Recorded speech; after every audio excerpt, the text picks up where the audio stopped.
tells you stories which others won't. And tonight we will tell you about this new strategic map that is being drawn.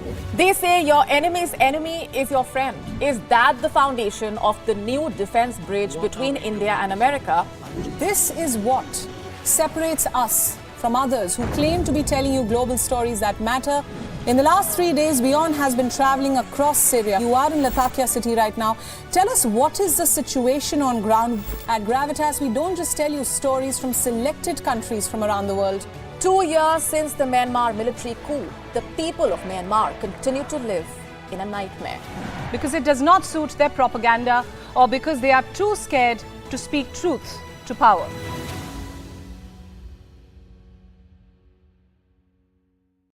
The stress of our world can take a toll on our physical and emotional health. Here, in New York's Catskill Mountains, lies a luxurious place of healing called WION Wellness Center.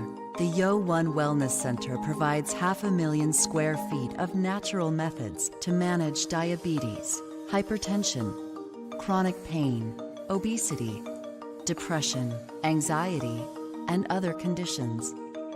We use the traditions of centuries-old natural science from India, yoga, Ayurveda.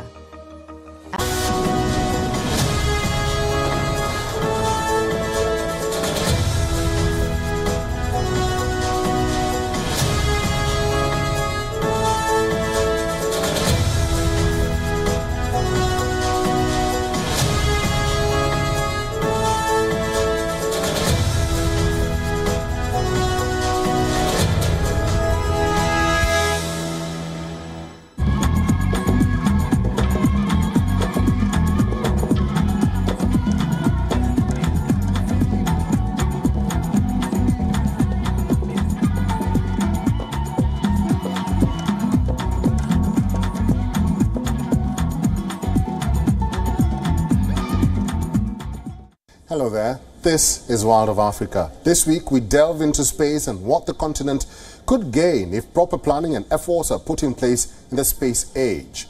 We ask, can Africa benefit from investing in space technology, and what do countries need to do to get better at it? We will be exploring that in the program. Thank you for joining us. I'm Erik Njoka, and the show starts right now. Let's talk about Sudan. What started as just gunfire in the capital and a town north of the country eventually ended up being a disaster in proportional scale. Death toll and injuries kept rising in the days that followed. A paramilitary group previously known as Janjaweed and now Rapid Support Force claimed to have been attacked by the Sudanese army. That is what provoked them. And on Saturday, the 15th of April, in a coordinated revenge attack, the RSF struck government offices, the presidential palace and main airport in Khartoum. Also, air or army bases in other main cities were stormed and ruined. It all broke out in full glare of eyewitnesses, the Sudanese people. The power struggle pits General Abdel Fattah al-Burhan, the commander of the armed forces, against General Mohammed Hamdan Dagalo, the head of the Rapid Support Forces, that is the RSF. The former allies jointly orchestrated an October 2021 military coup. The violence has raised the specter of civil war, just as Sudanese were trying to revive the drive for a democratic civilian government after decades of military rule. So who are the paramilitary group? The RSF was created under Sudan's former president Omar al-Bashir in 2013. It emerged from the so-called Janjaweed militia, that is, government unleashed against non-Arab ethnic minorities in Darfur a decade earlier, drawing accusations of war crimes. The two sides accused each other of starting the weekend fighting, and both claim to have control of key sites, none of which could be independently verified. The violence has forced terrified people to shelter in their homes with fears of a prolonged conflict that could plunge Sudan into deeper chaos, dashing hopes for a return to civilian rule. So why should the world care about Sudan? United Nations Secretary General Antonio Guterres warned that further escalation could be devastating for the country and also the region. The African Union, regional grouping IGAD, Arab League, all these bodies were mandated to talk with various players, and in particular with the two generals, and to try to get a ceasefire in place. If the civil war escalates, that means the United Nations Food Agency estimates that 1/3 of Sudan's population, that is about 15 million people, face acute food insecurity. Now you know. Africa in space? I'm sure you haven't heard that before, but it seems it is going to be a term that we'll be getting used to in the near future. Did you know that South Africa, Angola, and Algeria have a satellite in space, and now Kenya has entered the race with the blasting off of its Taifa 1, or One Nation rocket? WION spoke exclusively to the engineer at the Kenya Space Agency. His name is Lieutenant Colonel Andrew Nyawede, on what other African countries need to do to better their space exploration capabilities. Watch this next report. 3, 2, 1, ignition, engines full power, and liftoff of Transporter 7. Go Falcon, go Transporter. Kenya's first operational satellite is launched into orbit by a SpaceX rocket called Taifa 1 or Nation 1. The satellite was designed and developed by a team of Kenyan researchers. The space agency says the satellite was put together with the help of Bulgarian aerospace company Indurosat at a cost of 50 million Kenyan shillings, or approximately $372,000 over 2 years. The agency says it will operate for 5 years and then decay in over 20 years, entering the atmosphere and burning out. Okay, the main challenge we faced was lack of facilities locally to develop the systems, because this requires a clean room facilities, it requires manufacturing, assembly, and test facilities. Currently, we don't have in Kenya. And then there's also, arising from the COVID-19 pandemic, the shortage of electronic components. This delayed the project timeline. But overall, budget constraints limited us to the type of mission to develop. 21 years after the first African satellite, Sunsat-1, was launched into space by South Africa in 1999, the industry has accelerated with hundreds of millions of dollars investment into it. The last 7 years have been very successful for the African space scene. A total of 20 launches have taken place since 2016, totaling 41 satellites being sent into space. Egypt leads the way with 9 launched satellites, followed by South Africa with 8, Algeria with 7, Nigeria with 6, and Morocco with 3. Ghana, Sudan, Ethiopia, Angola, Kenya, Rwanda, and Mauritius complete the list. Okay, the aspirations in space exploration vary from national prestige to scientific knowledge and advancing technological capability. And for Africa, I believe with the current priorities now being on food security, natural resources monitoring, meteorology, disaster risk mitigation, and I'll call it communications, would now be the priority focus areas. In January 2016, African heads of states and governments adopted the Africa Space Policy and Strategy to facilitate growth and development across the continent using space science and technology. The African Space Policy and Strategy promises to initiate space capabilities on Earth observation systems, navigation and positioning, satellite communication, and space science and exploration. Some African countries have also developed national space policies and strategies. In some countries, academic programs have also commenced in areas such as astronomy, remote sensing, space weather, and satellite communication.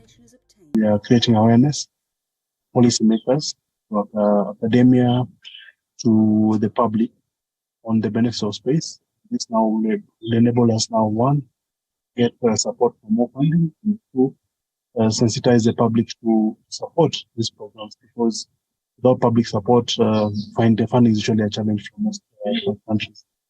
So for Kenya Space Agency, we are looking at increasing our investment in space, both for the country and for the region, and I believe there's a greater benefit for us. But the challenge is that there are few jobs for the graduates. Africa eventually loses them to countries where their knowledge and skills are better used. Critics say it is key that African countries continue to increase their investment in the space sector. Bureau Report, WION, World is One. Rwanda began commemorating 100 days marking the 29th anniversary of the 1994 genocide, in which 800,000 people, most of them from the Tutsi ethnic group, were massacred by Hutu militia. France has announced the upcoming erection of a memorial dedicated to the victims of the genocide. The move has been welcomed by many survivors. Here now is a report from Kigali. President Paul Kagame and the First Lady are led to a symposium in capital Kigali. The East African nation is marking a special occasion. It's been 29 years since the brutal genocide of 1994, the country's darkest year and moment. Today, we gather to honor the continued sacrifice of survivors and remember all those we lost during the genocide against the Tutsi. I thank all of you for refusing to be defined by this tragic history. In a church in Nyamata, south of the capital Kigali, the possessions of the dead have been left. Some 5,000 Tutsis sought sanctuary in the church. Rwanda suffered one of the 20th century's most brutal genocides. 800,000 people were murdered in 3 months. Before 1994, there was no word for trauma here. Mental illness was usually addressed by traditional healers, but after the massacre, counseling was needed as a matter of urgency. A national policy for mental health was established the following year. Rwanda has brought itself back from the brink of chaos, but almost 3 decades on, invisible scars still run deep.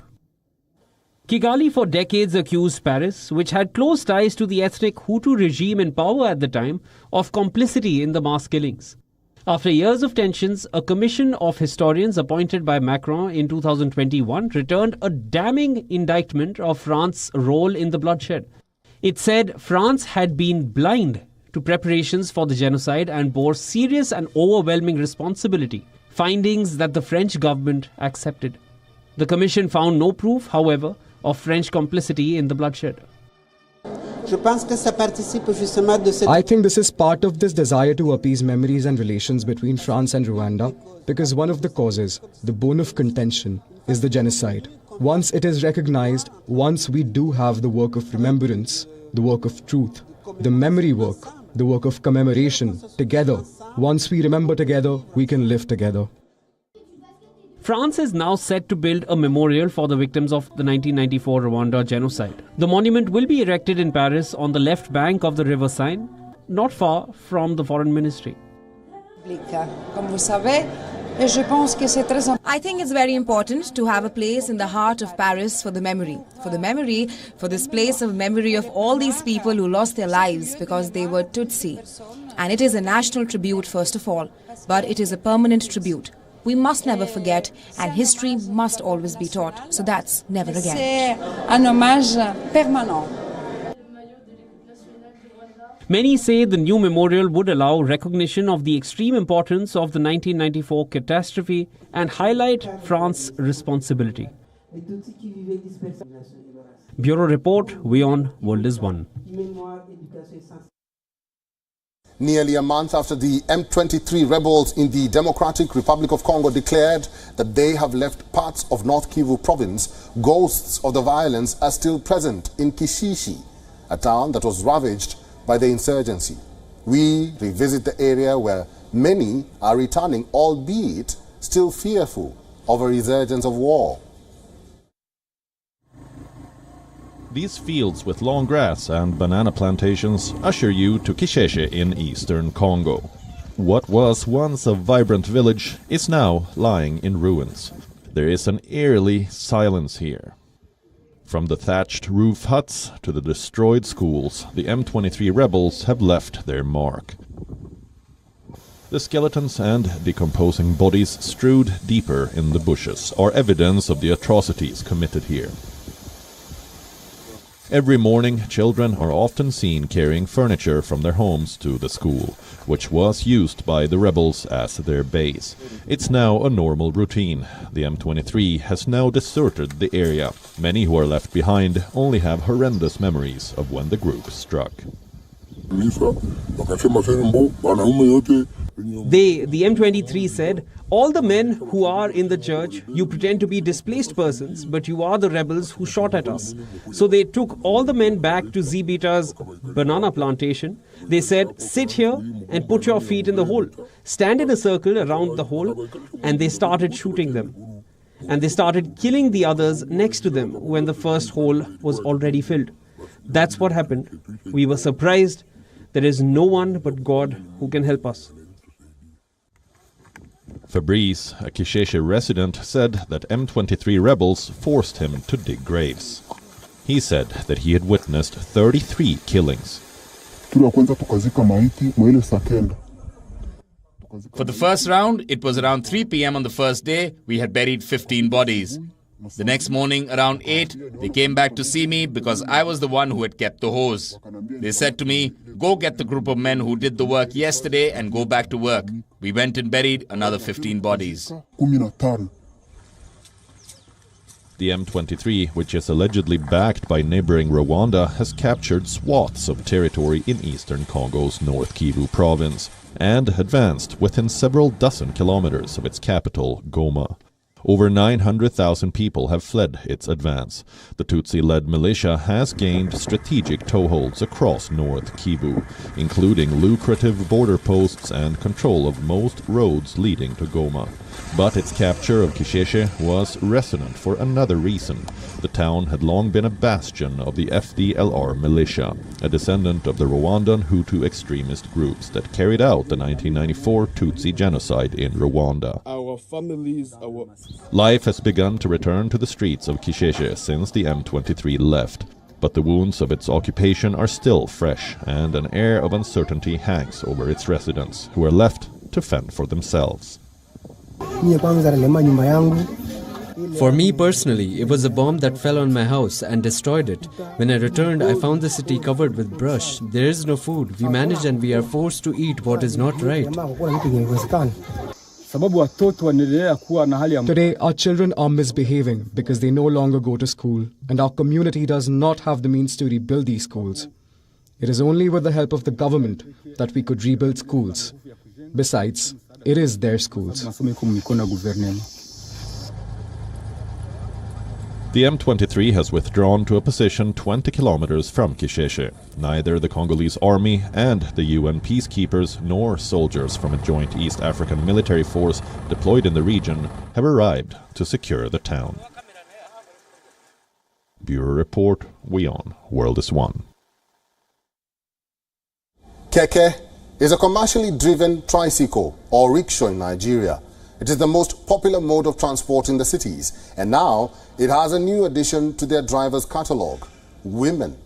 Our correspondent Louisa Olaniyi spoke to one female driver who is taking on the Herculean task of challenging the male folk. For Taiwo Oyomomi, a single mother of 3, her options of becoming the first female tricycle rider in Lagos State was born out of a forceful divorce and economic hardship. But her resilience motivated many women to join in the male-dominated hustle. After my husband left, I see that how am I going to finance those children? And I don't want my children to go into any thief suffering at all. And I conclude, by then, in our Greek, we just have only 3 tricycles. So I see that this tricycle, the operator, they are elderly man. If those people can be able to be maintaining their house, why won't I be able to maintain my home also? I just want to tell them that they should put their shame aside and face the courage. At least it's a business you can do, that you feed family, they pay school fees. Some of these women that are doing this, they are the one paying house rent. At times, most of them, you see on the way, they are single mothers and they are doing very fine. If any woman wants to come up with a business, it's a good idea. Tricycle operators believe that the rise of female tricycle riders in Lagos represent a positive shift towards gender equality and economic empowerment. It challenges traditional gender norms and provides new opportunities for women to participate in the workforce and contribute to their families and communities. However, female tricycle riders also face various challenges. Women are suffering a lot, most especially single parents. We are suffering a lot. If they can help us to provide for us, even though it is this tricycle, if they can give us a little rate that will be paid back, that it will be relief to us. Because women are suffering. Most of the time, I have some female here that they will complain, they collected their keke because of 5,000, because of 10,000. It's a painful matter to me. Female tricycle riders want gender-inclusive policies for continued growth and success. These players want more government support for both male and female riders to improve their well-being through more empowerment programs for citizens. There is really no food for a lazy man or woman, as the case may be, especially in a city like Lagos. Hence the need to double the hustle. Gone are those days where certain jobs were left for certain gender out of societal requirements or norms. But the reality today states otherwise, with survival and or creating an impact being the ultimate goal. From Lagos, Nigeria, Louisa Olani, WION, World is One. Aquaphobia is the fear of water. Many people develop this anxiety when they are about to take a dip or even swim. But some grannies in South Africa's Soweto are redefining this phobia. In their 60s and above, they have found a new hobby to help calm them down and stay fit. Here's their story of grit and endurance. They are getting ready for their routine. Caps and goggles on, and in they dive. This is their playground, or should we say, their water sport venue. Every weekend, this pool in South Africa's township of Soweto hosts a couple of special swimmers. There are pros and some who are just getting the hang of things. I used to get irritated, but what I said to the coach that I am going to challenge myself, not anybody. I am my own motivator. I'm going to motivate myself. I've never swam in my life. So I want to change things now that I'm on pension.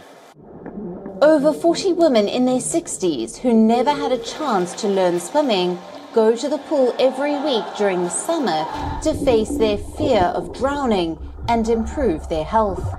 They sometimes struggle with high blood, but when they're swimming, they always tell me that no, their high blood is now working, breathing. They used to get tired when they walk through the gate. Now they even have a soccer club, these Grannies. So it helps them with their respiratory system. So, and the blood circulation again, it's very healthy for them. If their blood can circulate properly, it avoids things like strokes, short breath. So there are a lot of things that they are benefiting by swimming. Many have persevered and learned to swim in the pool without floaties. Other students say that swimming lessons make them feel younger and stronger. I feel good, I feel excellent, I feel young. I feel 15 years old. Today, even if I'm getting there, I can, swim, even if it's not smooth, but it's getting there. Lifeguard turned coach Sibu Zabane launched the initiative in 2021. when respiratory diseases were rising among the elderly due to COVID. Now the pool is a flourishing refreshment of hope and endurance for the old, but young at heart. Bureau Report, WION, World is One. And that's our time this week on Wild of Africa with me, Erik Njoka. Thank you very much for watching. Find us on all our social media platforms. Your feedback is highly appreciated. And until next week, goodbye.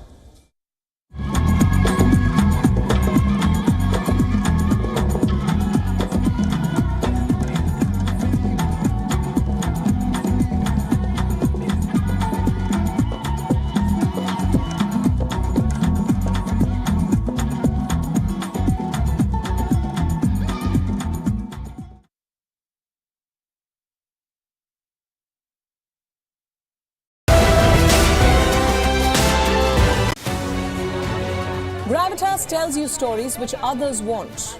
And tonight we will tell you about this new strategic map that is being drawn. They say your enemy's enemy is your friend. Is that the foundation of the new defense bridge between India and America?